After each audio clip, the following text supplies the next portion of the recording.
పితా పుత్ర పవిత్రాత్మ నామమున ఆమేన్. ఈనాటి దేవుని మాట, దేవుని యొక్క వాక్యము ఈనాటి సువిశేషములో మనం వింటున్నటువంటి మాట లూకా శుభవార్త 10వ అధ్యాయము 38వ వచనము నుండి వాక్యములు చదువుకుందాం. వారు ప్రయాణము చేయుచుండగా యేసు ఒక గ్రామమునకు వచ్చెను. అచ్చట మార్తమ్మ అనే ఒక స్త్రీ ఆయనను తన ఇంటికి ఆహ్వానించెను. ఆమెకు మరియమ్మ అను ఒక సోదరి కలదు. ఆమె ప్రభువు పాదాల చెంత కూర్చుండి ఆయన బోధలు వినుచుండెను.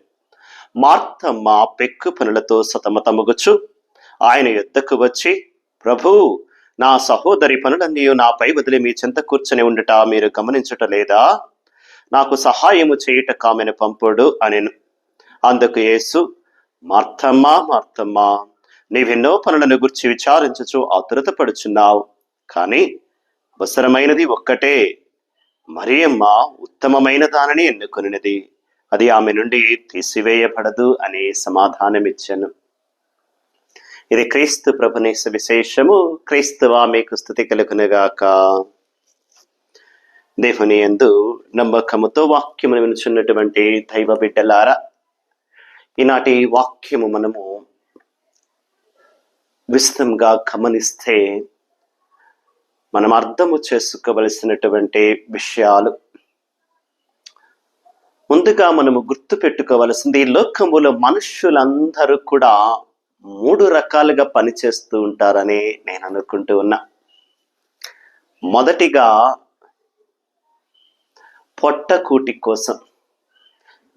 ఒక రకమైనటువంటి జనులు ఆకలితో అల్లాడుతూ పొట్టకూటి కోసం, నా పొట్ట నిండితే చాలు ఈ రోజుకి అనుకుంటూ పొట్టకూటి కోసం ప్రయత్నం చేసే, ఆకలి దప్పులు తీర్చుకోవటానికి, తనకు తన కుటుంబానికి తాను అన్నం ఇవ్వగలిగితే చాలు, తిండి పెట్టగలిగితే చాలా రోజు అని కష్టపడి పనిచేసేవారు, తిండి కోసం, తనకు తన కుటుంబానికి ఆకలి తీర్చడం కోసం కష్టపడే రకం ఒక రకం.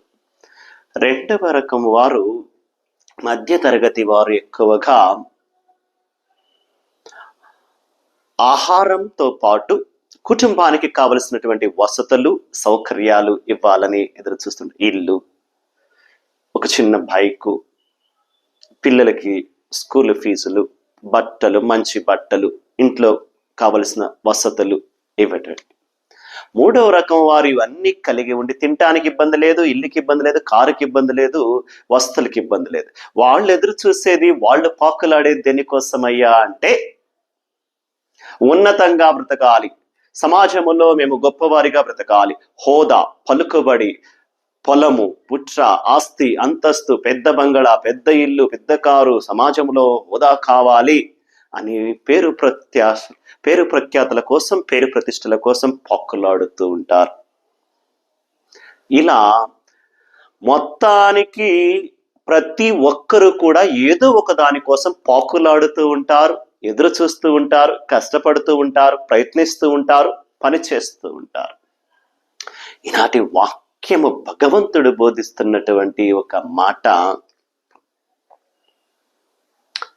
లూకా శుభవార్త 10వ అధ్యాయం 42వ వచనములో ప్రభు ఒక మాట ఈరోజు ప్రపంచానికి, లోకానికి, మనుషులందరికీ ఒక గొప్ప సందేశం ఇస్తున్నారు.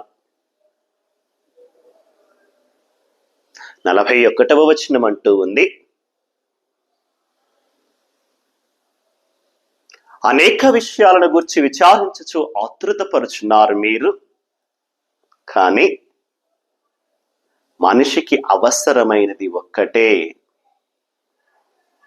దానిని ఎన్నుకోండి మీరు అని ప్రభు ఈరోజు తెలియజేస్తున్నారు. దేవుని నమ్ముకున్నటువంటి బిడ్డలారా, ఈరోజు ఈ వాక్యాన్ని ఒక్కసారి గమనిస్తే, 2 అక్కా చెల్లెళ్ళు, మార్తమ్మ, మరియమ్మ అనేటటువంటి 2 అక్కా చెల్లెళ్ళు యేసు ప్రభు వాళ్ళ గ్రామానికి వచ్చినప్పుడు, బెతానీ అనేటువంటి గ్రామానికి వచ్చినప్పుడు ప్రభువును వాళ్ళ ఇంటికి ఆహ్వానించారు. ఇక్కడ మనము గుర్తుపెట్టుకోవలసింది, ప్రభువుని వాళ్ళు గురువుగా, బోధకుడుగా నమ్మి, విశ్వసించి వారి ఇంటికి ఆహ్వానించారు. వారింటికి ఆశీర్వాదకరంగా మారుతుందని నమ్మారు.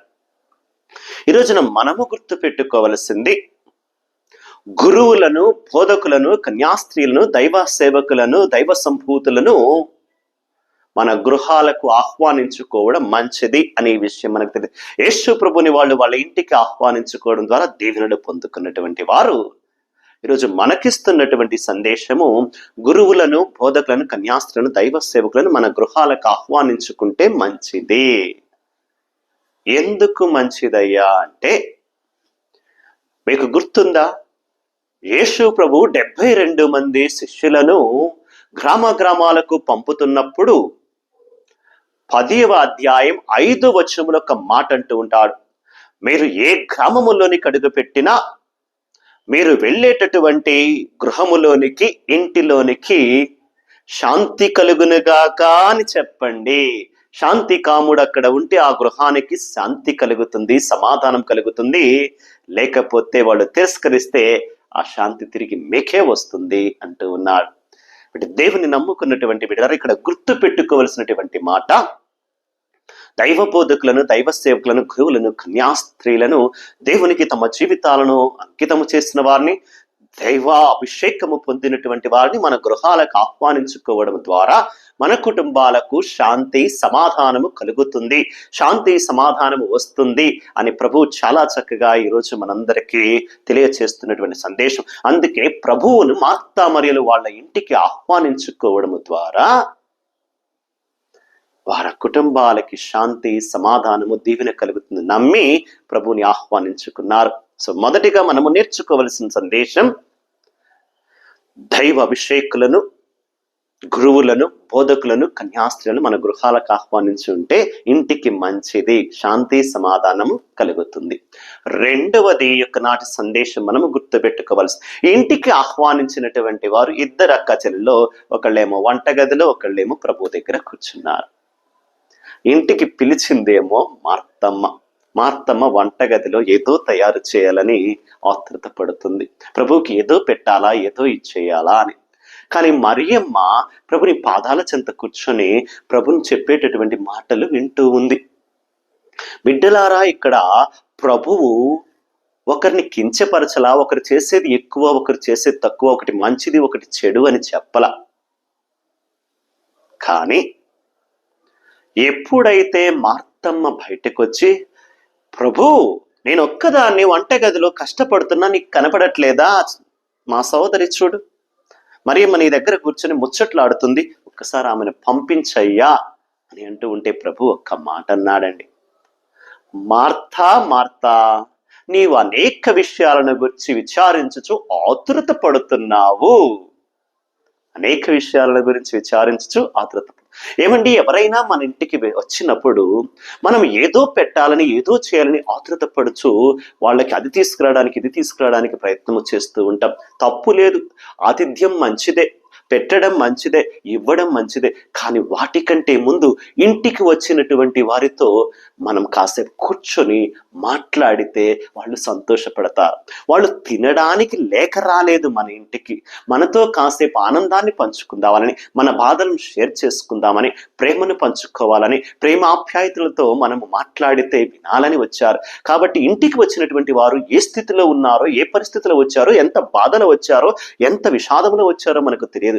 కాబట్టి దేనికోసం మన ఇంటికి వచ్చిన వారినైనా మనం కూర్చోబెట్టి కాసేపు మాట్లాడితే, వాళ్ళ బాధ ఏదన్నంటా ఉంటే వినండి, ఓదార్చండి. వాళ్ళ సంతోషకరమైంది ఏదైనా చెబితే వాళ్ళతో కలిసి ఆనందించండి. కానీ వాళ్ళతో కలిసి కాసేపు కూర్చుంటే వాళ్ళు ఆనందపడతారు. మీరు ప్రేమగా పలకరిస్తే సంతోషపడతారు.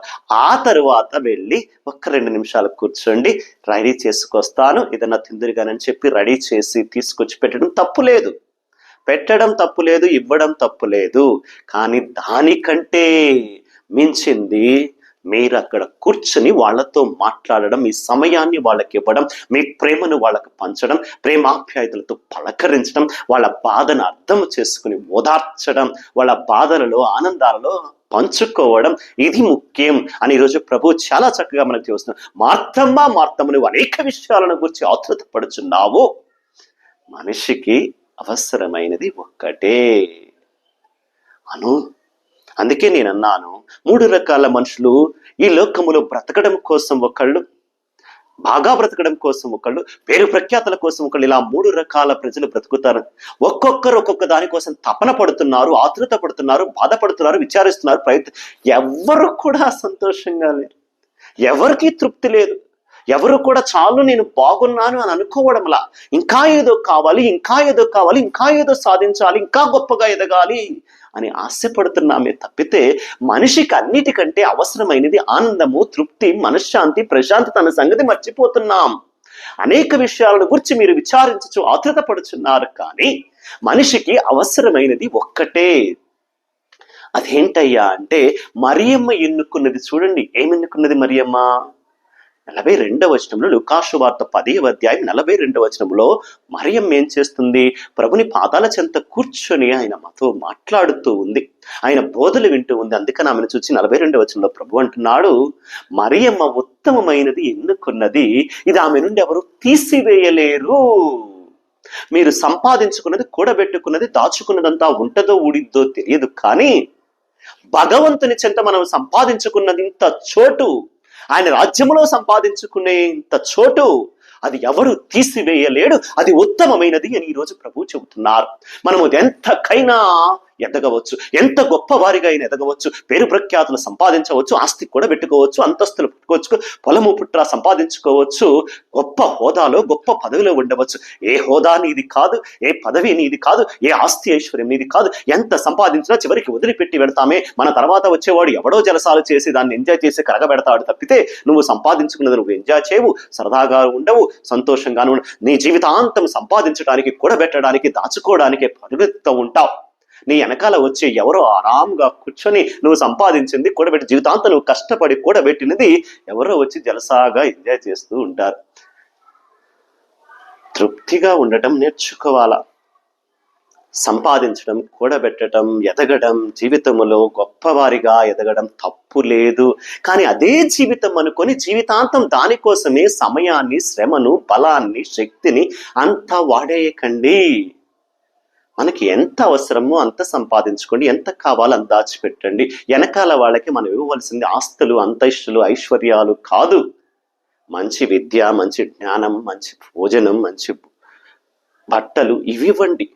మన వెనక వచ్చినటువంటి మన పిల్లలకు మనం ఇవ్వాల్సింది ఆస్తి అంతస్తులకు కూడా పెట్టినవి కావు. కానీ మంచి విద్యాబుద్ధులు నేర్పించండి, మంచి తిండి పెట్టండి, మంచి బట్టలు ఇవ్వండి, కావలసిన అవసరాలు తీర్చండి. వాళ్ళ కోసం జీవితాంతం మీరు పరిగెత్తుతూ, ఆశపడుతూ, ఆతృత పడుతూ పరుగులెత్తకండి. మనశ్శాంతిగా ఉండటం నేర్చుకోండి. ఉన్నదానితో తృప్తిగా ఉండండి. దేవుని నమ్ముకున్నటువంటి బిడ్డలారా, ఈనాటి వాక్యములో ప్రభు మనందరికీ బోధిస్తున్నటువంటి మాట, మీరు దేనికోసమో పరుగులెత్తుతున్నారు, దేనికోసమో ఆతృత పడుతున్నారు, దేనికోసమో ఆరాటపడుతున్నారు. ఆ పరుగులెత్తటములో, ఆరాటపడంలో, ఆశపడడంలో ఉన్న సమయం అంతా కోల్పోతున్నారు. కానీ మనశ్శాంతికి ఒక్క 10 నిమిషాలు ప్రశాంతంగా కూర్చోగలుగుతున్నారా? మీ భార్యతో, మీ భర్తతో, మీ పిల్లలతో, మీ అమ్మా నాన్నతో, మీ అత్తమామలతో, మీ అక్క చెల్లెలతో, మీ అన్నదమ్ములతో ఒక్క 10 నిమిషాలు కూర్చొని ప్రశాంతంగా మాట్లాడగలుగుతున్నారా? అంత సమయం ఇస్తున్నారా ఒకరికి ఒకరు? ఎవరి పరుగులు వారు, ఎవరి ఉరుకులు వారు. దేనికోసమో తెలియదు, దేనికోసమో ఆరాటమో తెలియదు.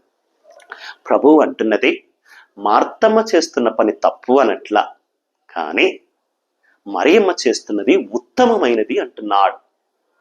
ఎంతవరకు అవసరమో అంతవరకు కష్టపడాలా, పని చేయాలా, సంపాదించాలా, కూడబెట్టాలా, దాచుకోవాలా. కానీ జీవితాంతం అదే జీవితం అని మాత్రం అనుకోకూడదు. మనిషి ఉన్నదానితో తృప్తిగా ఉండడం నేర్చుకోవాలా. మరియమ్మ చేస్తున్నది, మరియమ్మ ఎన్నుకున్నది ఉత్తమమైనది. దాని నుండి, ఆమె నుండి ఎవ్వరూ తీసివేయలేరు అంటే ప్రభుని ఉద్దేశం. భగవంతుని రాజ్యములో ఇంత స్థానం, ప్రభుని పాదాల సంత ఇంత స్థానం మనము సంపాదించుకుంటే దానిని ఎవరు తీసివేయలేరు. అందుకే ప్రభు అంటాడు, మీరు సంపాదించుకొని కూడబెట్టుకుంటే అక్కడ కూడబెట్టుకోండి, అక్కడ సంపాదించుకోండి, అక్కడ దాచుకోండి. దొంగలు దోచుకోరు, చిమ్మట పురుగులు తినివేయు, పురుగులు పట్టవు. ఇక్కడ దాచుకుంటే ఉంటదో ఊడితో తెలియదు అంటున్నాడు. దేవుని నమ్మినటువంటి బిడ్డలారా, నాటి వాక్యంలో ప్రభు మరి ఒకసారి మనకు గుర్తు చేస్తున్నది, ఈ లోకములో అనేక విషయాలను గురించి మీరు విచారించు, ఆతృత పడుచు, జీవితాంతం బాధపడుతూ కృంగిపోతూ ఉన్నారు. మనకు అవసరమైనది, ముఖ్యమైనది, అన్నిటికంటే ఉత్తమమైనది ప్రభుని సన్నిధిలో ఇంత చోటు, ప్రభుని రాజ్యములో, పరలోక రాజ్యంలో స్థానం. దానికోసం పాకులాడదాం, దానికోసం ప్రయత్నము చేద్దాం. కాబట్టి ప్రతిరోజు కొద్దిపాటి సమయం, 24 గంటల్లో 20 గంటలు కష్టపడండి, 15 గంటలు కష్టపడండి, కానీ కనీసం ఒక 10 నిమిషాలు, ఒక 15 నిమిషాలు ప్రభుని కోసం సమయం, వాక్యాన్ని చదవటం, వాక్యాన్ని వినడం, ప్రార్థనలో ఉండటం, ప్రభుని సన్నిధిలో ఉండటం. ఏ పని చేసినా మీరు ఈ 3 రకాల ప్రజలలో ఏ రకానికి చెందిన వాళ్ళైనా ఎంతైనా కష్టపడండి, ఎంతైనా సంపాదించుకోండి, ఎంతైనా కూడబెట్టుకోండి, అవన్నీ తప్పులేదు. కానీ కొద్దిపాటి సమయాన్ని ప్రతిరోజు భగవంతునికి కేటాయిస్తే మనకు నెమ్మది, మనశ్శాంతి, ప్రశాంతత, తృప్తి అనేది ఉంటుంది జీవితానికి. లేకపోతే ఒక మిషన్ లాగా మనం పరిగెత్తుతూ పనులు చేస్తూనే ఉంటే మనకి అంటూ సమయం ఉండదు, భగవంతునికి అంటూ మనం సమయం ఇవ్వట్లేదు. కాబట్టి ప్రభు ఈరోజు మరి ఒకసారి గుర్తు చేస్తున్నాడు, మన ప్రతిరోజు సమయంలో కొద్ది సమయమైనా మనం భగవంతుడికి సమర్పించాలట. కాబట్టి ఉదయము, సాయంత్రము మీ అనుకూలతను బట్టి, ముఖ్యంగా ఉదయం ప్రయత్నం చేయండి, కాదంటే సాయంత్రం అయిన అనుకూలతను బట్టి కాసేపు ఒక్క 10 నిమిషాలు, 15 నిమిషాలు కుదిరితే మీరు, లేకుంటే ఫ్యామిలీ అంతా, కుటుంబం అంతా కలిసి కుదిరితే కలిసి ప్రార్థన చేయండి. లేదా ఒక్కొక్కరైనా మీ వీలుని బట్టి, సమయాన్ని బట్టి కొద్దిపాటి సమయాన్నైనా భగవంతుడికి కేటాయించి దేవుని వాక్యం వినండి, దేవుని వాక్యం చదవండి, దేవుని సన్నిధిలో కూర్చొని మరియమ్మ వలె ప్రార్థన చేస్తే మరియమ్మను మెచ్చుకున్నట్టుగా భగవంతుడు నిన్ను కూడా మెచ్చుకొని నీవు చేస్తున్నది ఉత్తమమైనది బిడ్డ అంటూ నీకు దీవెనలు, ఆశీర్వాదాలు, సమాధానము, శాంతి నీ కుటుంబానికి ఇస్తూ పరలోక రాజ్యంలో స్థానాన్ని సంపాదించుకునే బిడ్డగా నీవు మారతావు. కాబట్టి దేవుని వాక్యాన్ని విన్నటువంటి బిడ్డలారా, మరియమ్మ వలె మనము కూడా ఈరోజు ప్రభుని సన్నిధిలో ఇంత చోటు సంపాదించుకోవడానికి, ప్రభుని యొక్క వాక్యాన్ని వినడానికి, ప్రభుని చేత నీవు ఉత్తమమైనది ఎన్నుకున్నావు బిడ్డ అని అనిపించుకోవడానికి ఒక చిన్న ప్రార్థన చేసుకుంటూ ప్రభుని ఆశీస్సులు పొందుకుందాం. ప్రేమమయుడైనటువంటి యేసు ప్రభువా, నీకు వందనాలు, స్తుతులు తెలియచేస్తూ మార్తా మరియల ఇంటికి వెళ్ళి వారిని దీవించావు, ఆశీర్వదించావు, నీ అనుగ్రహాలు వారికి అందించావు. అంతకు మించి అయ్యా, ఈ రోజున మీరు దేని గుర్చో, దేనికోసమో ఆతృతపడుచు, పాకులాడుతూ, విచారిస్తూ, కృంగిపోతూ జీవితం అంతా కూడా బాధలో మరుగుతున్నారు. ఉత్తమమైనది భగవంతుని సన్నిధిలో ఇంత చోటు సంపాదించుకోవడం, దానిని మాత్రం మీరు మరవకండి అని మమ్మల్ని హెచ్చరిస్తున్నావు. అయ్యా, నీ మాటలు విన్నటువంటి మేము జీవితంలో ప్రతిరోజు కూడా కొంత సమయాన్ని నీకు కేటాయిస్తూ, నీ వాక్యాన్ని వింటూ, నీ సన్నిధిలో కూర్చొని ప్రార్థన చేసుకునేటటువంటి గొప్ప భాగ్యాన్ని మాకు దయచేయమని, మంచి మనస్సును, మంచి హృదయాన్ని మాకు దయచేయమని, వాక్యాన్ని వింటున్న ప్రతి బిడ్డను ముట్టి తాకి ఆశీర్వదించి దీవించి నీ కృపానుగ్రహాలు దయచేయమని యేసు ప్రభుని పరిశుద్ధ నామమున అడిగి వేడుకొనుచున్నాము తండ్రి, ఆమేన్.